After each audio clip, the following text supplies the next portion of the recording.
Saudara, saya percaya ketika kita membagikan hidup kita kepada orang lain, hidup kita makin diberkati. Makin bertambah-tambah. Kepintaran kita makin bertambah-tambah.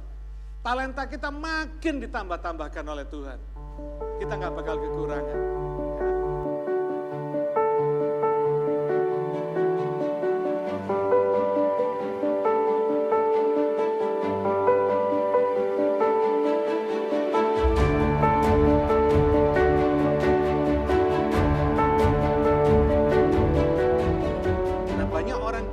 Kurang memahami arti perjamuan kudus itu, sehingga mereka hanya melakukannya dengan rutin aja, asal pokoknya melakukan, ikut, ambil bagian, partisipasi secara rutin.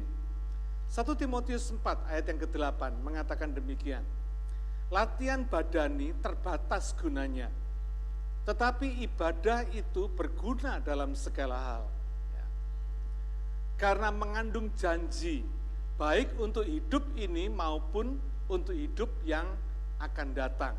Karena itu saudara jangan pernah meremehkan ibadah. Ya. Ibadah itu penting sekali. Dan bagi kita ibadah itu adalah segala-galanya.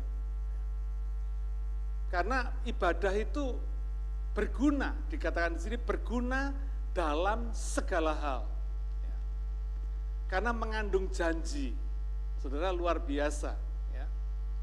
Kalau ibadah itu kita lakukan dengan sungguh-sungguh, maka ibadah itu mengandung janji. Baik untuk hidup ini, maksudnya hidup di dunia ini, maupun untuk hidup yang akan datang, maupun untuk hidup yang kekal. Ya.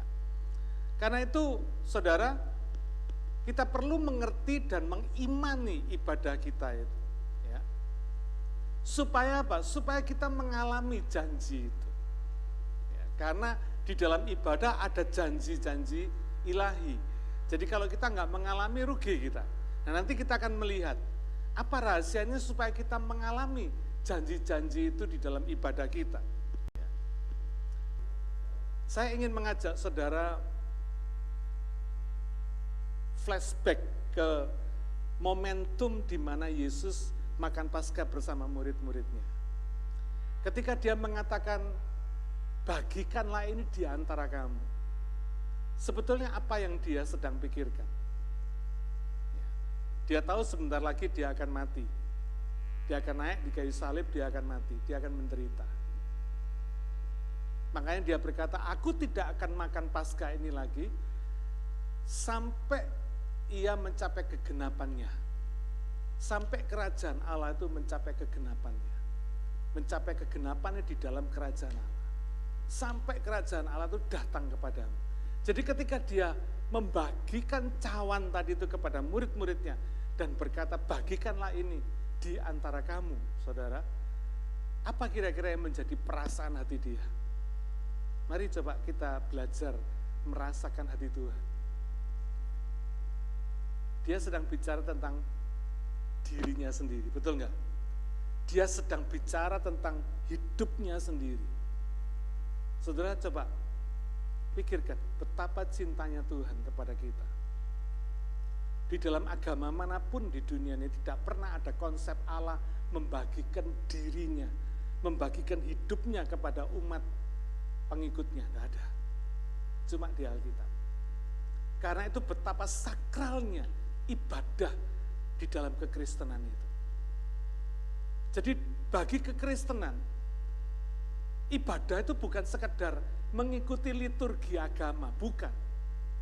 Saudara hadir di sini pagi ini, siang hari ini, bukan cuma sekedar saudara mengikuti kebaktian, karena ini hari Minggu, tidak.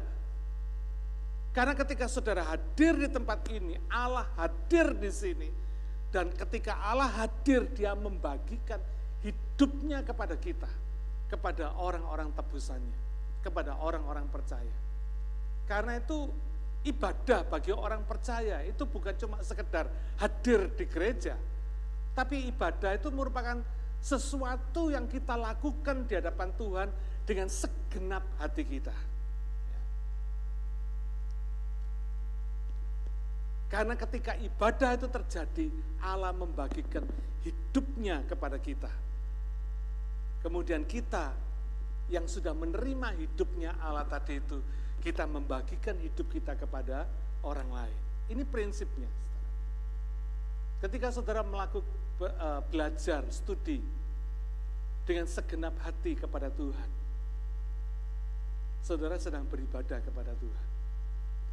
Ketika saudara bekerja dengan segenap hati saudara untuk kemuliaan Tuhan, saudara bekerja bukan untuk bos saudara, tapi untuk Tuhan, saudara sedang beribadah kepada Tuhan. Saudara melayani dengan sepenuh hati, apapun yang saudara kerjakan. Seperti Kolose 3 ayat yang ke-23, apapun yang kamu lakukan, seperti untuk Tuhan, bukan untuk manusia. Amin. Inilah ibadah, inilah prinsip ibadah. Ketika saudara melakukan untuk Tuhan, maka fokus saudara bukan manusia lagi. Fokus saudara bukan diri saudara sendiri. Sehingga ketika saudara tidak dihargai pun saudara tidak akan kecewa. Karena yang saudara lakukan untuk Tuhan. Amin. Ketika saudara dipuji pun saudara tidak besar kepala. Karena saudara tahu pujian itu untuk Tuhan. Amin. Inilah prinsip ibadah. Ketika saudara dengan segenap hati datang kepada Tuhan dan melakukan segala sesuatu untuk Tuhan, kita sedang beribadah dengan Dia. 2 Tawarin 16 ayat yang ke-9a berkata demikian, karena mata Tuhan menjelajah seluruh bumi untuk melimpahkan kekuatannya kepada mereka yang bersungguh hati terhadap Dia. Coba saudara perhatikan di sini. Mata Tuhan menjelajah seluruh bumi untuk melimpahkan kekuatannya, melimpahkan hidupnya, melimpahkan kuasanya, melimpahkan berkatnya kepada mereka yang bersungguh hati terhadap Dia. Karena itu bersungguh hati ini suatu standar moral yang nomor 1 di dalam ibadah kekristenan. Kita tidak bisa beribadah sambil pikiran kita menerawang ke yang lain-lain, tidak bisa, saudara. Karena kita enggak segenap hati kepada Tuhan. Tanpa segenap hati itu bukan ibadah. Karena itu betapa striknya prinsip ini di hadapan Tuhan.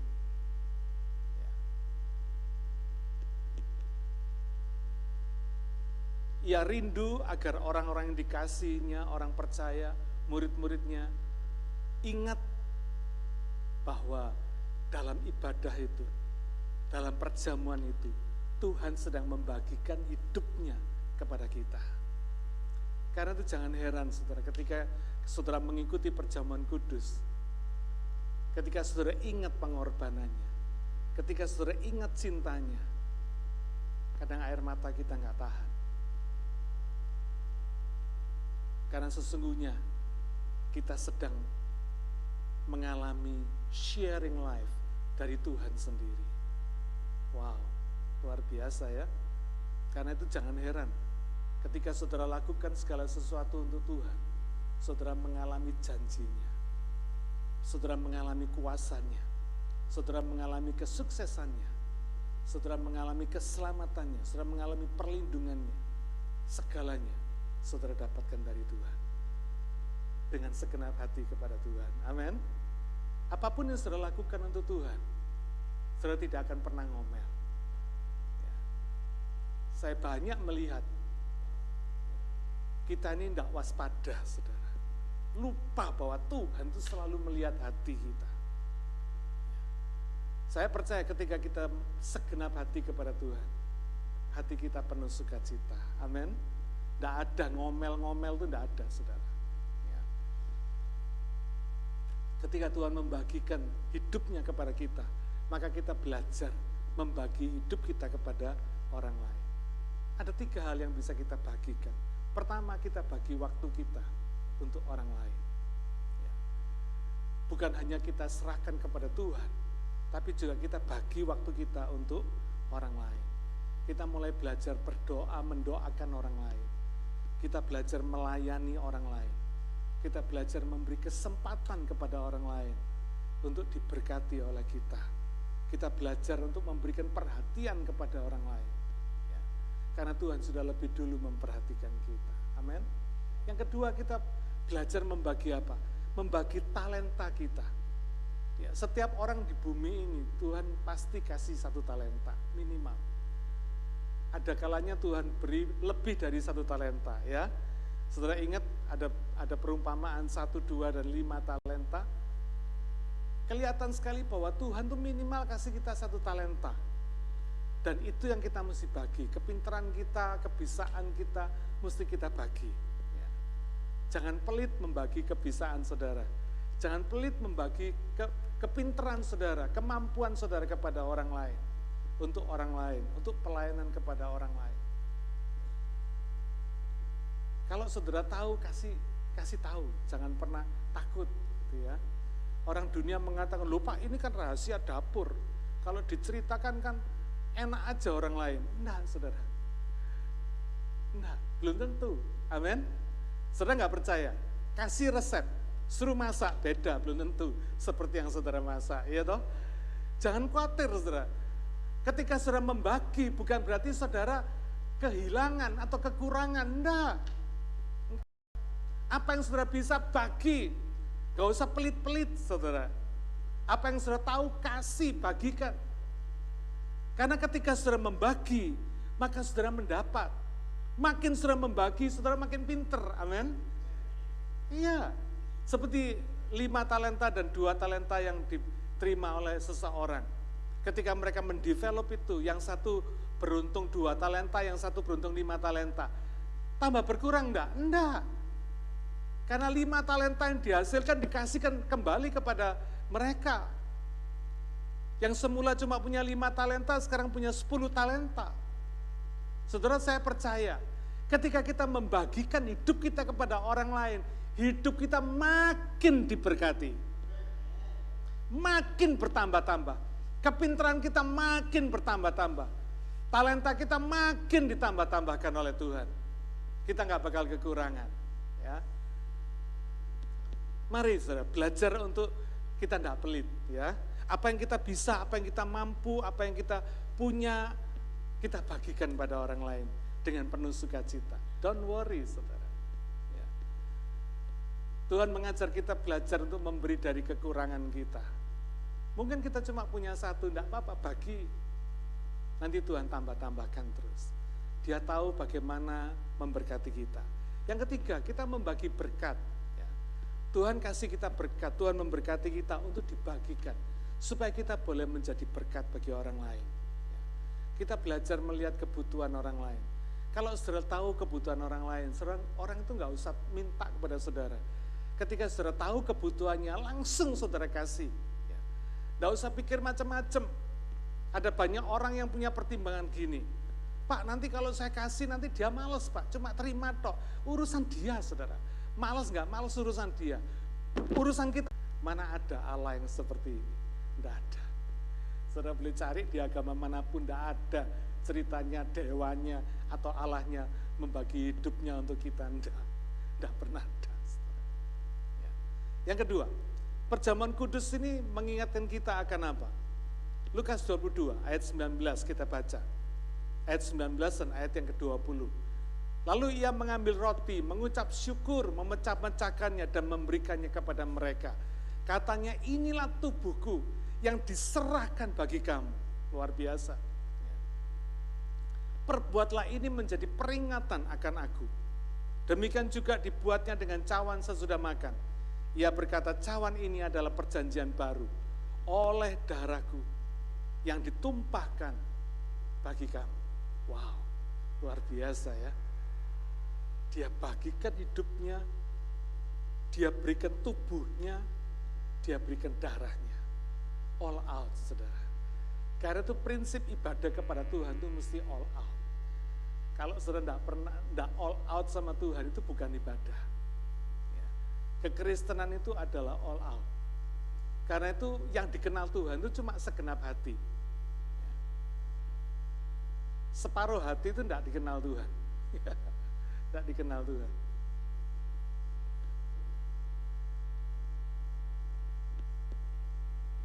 Yesus berkata, roti di mana ia mengucap syukur, lalu dipecah-pecahkan, dia berkata, inilah tubuhku yang diserahkan bagi kamu. Perbuatlah ini menjadi peringatan akan aku. Saudara, apa maksudnya? Tuhan mau supaya kita mengingat apanya? Mengingat pengorbanannya. Kalau kita ingat pengorbanan Tuhan bagi kita, saudara, maka kita belajar untuk juga mengikuti teladannya. Kadang kita ini terlalu mikir kalau kita ini mau berkorban. Selalu ada banyak pertimbangan. Salah satu tadi saya katakan, kalau kita mau berkorban untuk orang lain, kita selalu berpikir, Pak, ini bisa bikin dia males, gitu ya. Udah nggak usah dipikiri. Pengorbanan kita, ketika Tuhan memberikan tubuhnya, memberikan hidupnya untuk murid-muridnya, apa kira-kira dia nggak tahu di situ ada Yudas? Ada.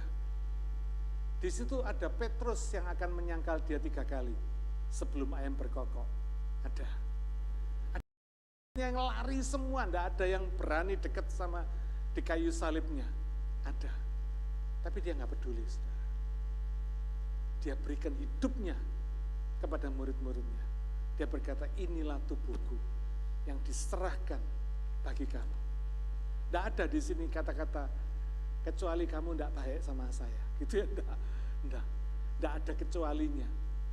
Tapi Tuhan berikan sepenuhnya. Dia enggak peduli. Unconditionally, tanpa syarat, tanpa condition apapun. Inilah Tuhan. Karena itu ketika kita beribadah kepada Tuhan, kita mesti punya sikap hati yang benar. Saudara, orang yang punya sikap hati yang benar itu kelihatan. Orang yang menomorsatukan Tuhan itu kelihatan. Orang yang mengutamakan Tuhan itu pun juga kelihatan. Yesaya 53 ayat yang keempat dikatakan, tetapi sesungguhnya penyakit kitalah yang ditanggungnya, dan kesengsaraan kita yang dipikulnya. Padahal kita mengira dia kena tulah, dipukul dan ditindas Allah. Saudara, ayat ini diteguhkan oleh pelayanan Yesus ketika dia mengusir roh-roh jahat dan menyembuhkan orang-orang sakit.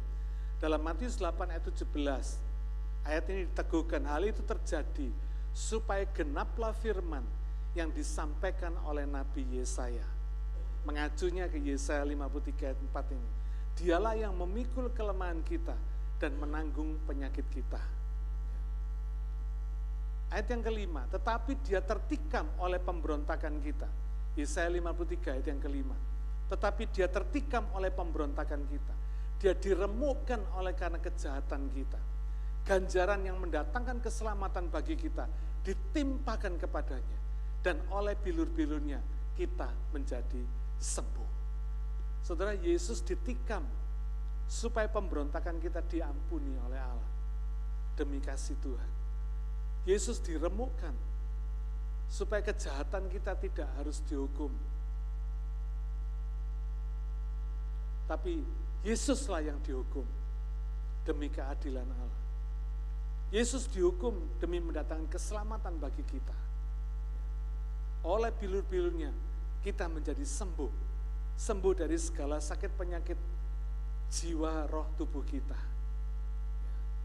Inilah yang disebut sebagai blessing yang pertama, berkat yang pertama, yaitu kesembuhan atas segala sakit penyakit kita. Di kayu salib ada double blessing. Kalau tadi yang pertama, perjamuan kudus itu mengingatkan kita bahwa ada hidup yang mesti dibagi, karena hidupnya Tuhan sudah dibagi untuk kita. Maka yang kedua ini ada double blessing. Perjamuan kudus ini mengingatkan kita akan roti. Ada cawan anggur yang dicurahkan. Ketika kita membahas perjamuan kudus ini biasanya terjadi perdebatan. Orang-orang yang suka minum alkohol berkata, nah, Yesus kan minum anggur toh. Jadi bagi mereka kalau bisa anggurnya diganti whisky katanya. Enggak, saudara. Ya. Orang Yahudi itu anti ragi. Ya.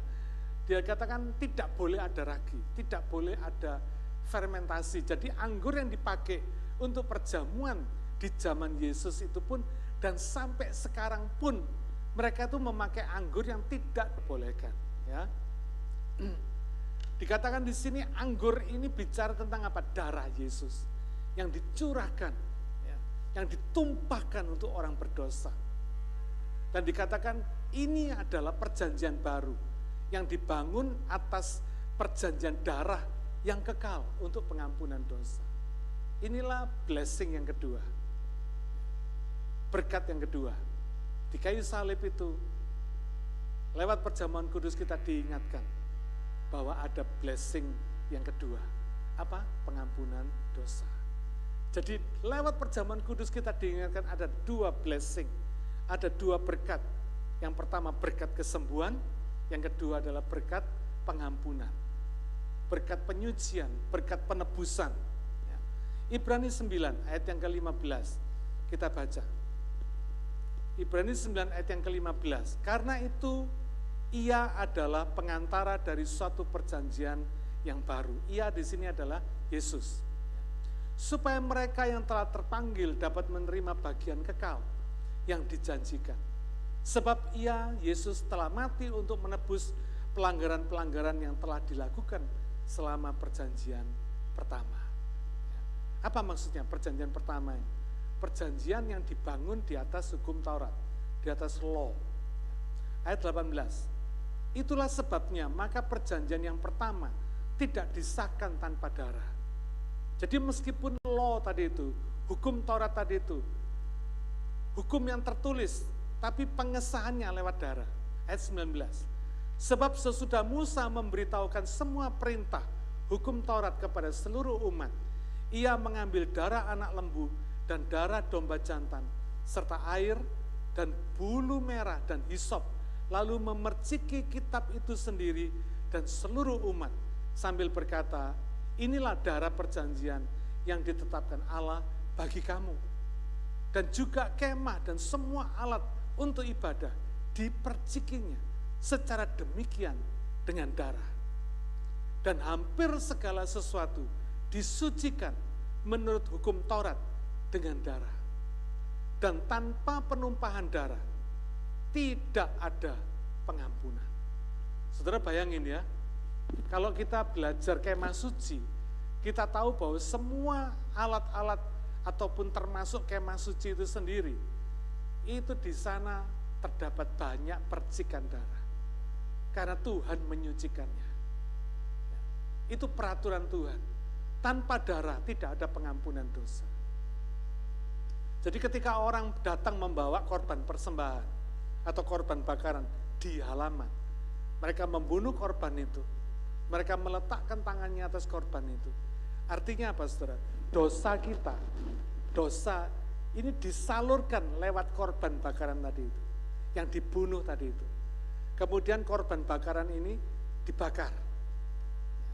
Lalu darahnya dipercikkan ke kemah, dipercikkan ke alat-alat. Karena itu merupakan satu tanda konfirmasi terjadi penyucian.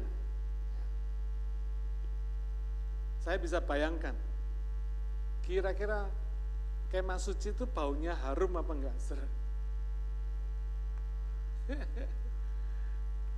Penuh percikan darah.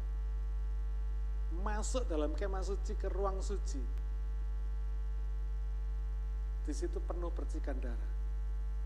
Masuk ke ruang maha suci. Tempatnya 2 kerub tadi itu. Minimal imam besar yang membawa korban darah, korbannya sendiri, memercikannya kepada kemah suci itu sendiri. Jadi kalau kita mau bicara tentang kemah suci, mulai dari halaman ruang suci sampai ruang maha suci itu semua penuh percikan darah.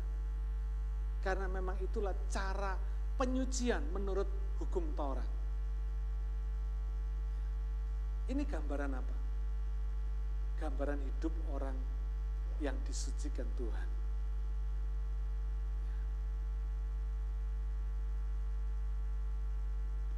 Hidup orang yang disucikan Tuhan itu adalah hidup yang penuh pengorbanan.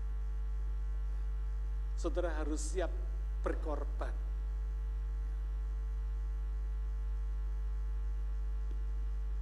Meskipun saudara tidak harus berkorban darah, karena kita ini disucikan oleh darah Yesus. Kita tidak perlu menumpahkan darah kita sendiri, karena darah Yesus sudah ditumpahkan untuk kita sekali dan selamanya. Tapi sesungguhnya itu gambaran bahwa hidup orang harus siap dipecah-pecahkan bagi orang lain, diberikan bagi orang lain.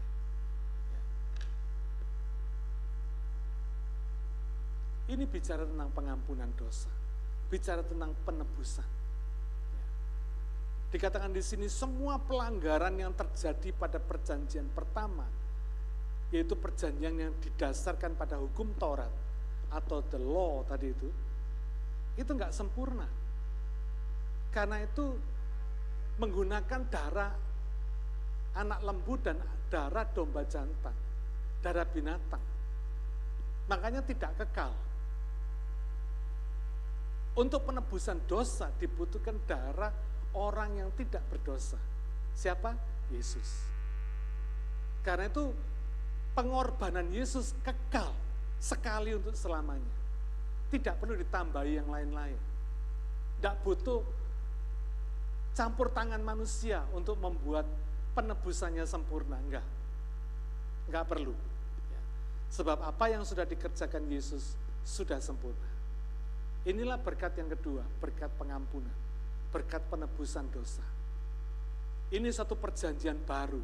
Kalau tadi dikatakan perjanjian yang pertama, perjanjian yang tidak sempurna, pelanggaran-pelanggaran yang gagal untuk melakukan perjanjian yang pertama tadi. Karena perjanjian hukum Taurat itu perjanjian yang berdasarkan pada perbuatan, melakukan hukum Tuhan. Tidak ada manusia yang bisa melakukan hukum Tuhan. Semuanya gagal. Tapi puji Tuhan, orang yang percaya, orang yang ditebus oleh Yesus, keberhasilannya bukan karena kita berhasil melakukan hukum Tuhan, tapi karena Yesus berhasil menggenapi tuntutan hukum Taurat. Dan kita yang percaya kepada Yesus mengikuti keberhasilannya. Amin.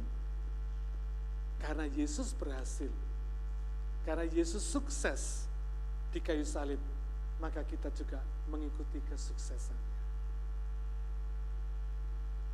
Karena itu kita nggak perlu jihad, saudara, nggak perlu bela Tuhan, karena Tuhan sudah bela kita. Amin.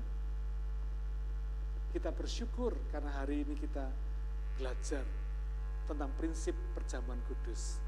Jadi next time kalau saudara mengikuti perjamuan kudus, saudara tahu apa prinsipnya, apa artinya. Amin. Ya. Kesimpulannya, yang pertama, perjamuan kudus mengingatkan kita bahwa hidup ini mesti dibagi. Yang kedua, perjamuan kudus mengingatkan kita adanya double blessing. Tuhan sudah menyediakan double blessing untuk kita.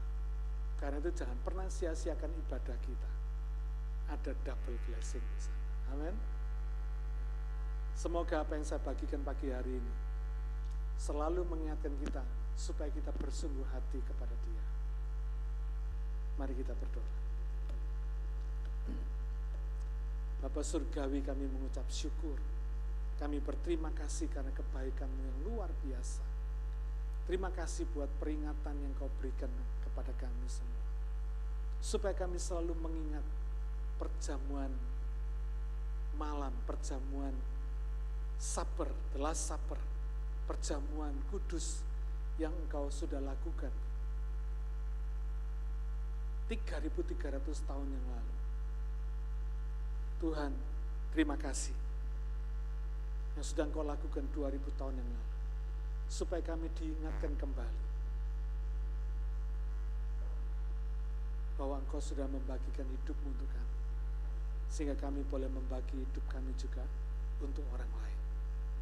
Kami bersyukur karena setiap ibadah kami mengandung janji, double blessing yang sudah Engkau berikan dalam hidup kami. Kami bersyukur karena cinta-Mu Tuhan, yang membuat kami boleh menikmati berkat double itu. Pengampunan dosa, dan juga kesembuhan atas segala sakit penyakit kami. Kami bersyukur karena kami tahu firman-Mu tidak pernah bohong. Firman-Mu tidak pernah gagal. Ya dan amin. Karena itu kami terima segala kebaikan-Mu untuk kami pada hari ini Tuhan. Dan biarlah Engkau meteraikan firman termeterai dalam hati dan pikiran kami. Kami taati dan kami lakukan dalam hidup kami sehari-hari. Kami bersyukur atas cinta-Mu. Terima kasih Bapak. Dalam nama Tuhan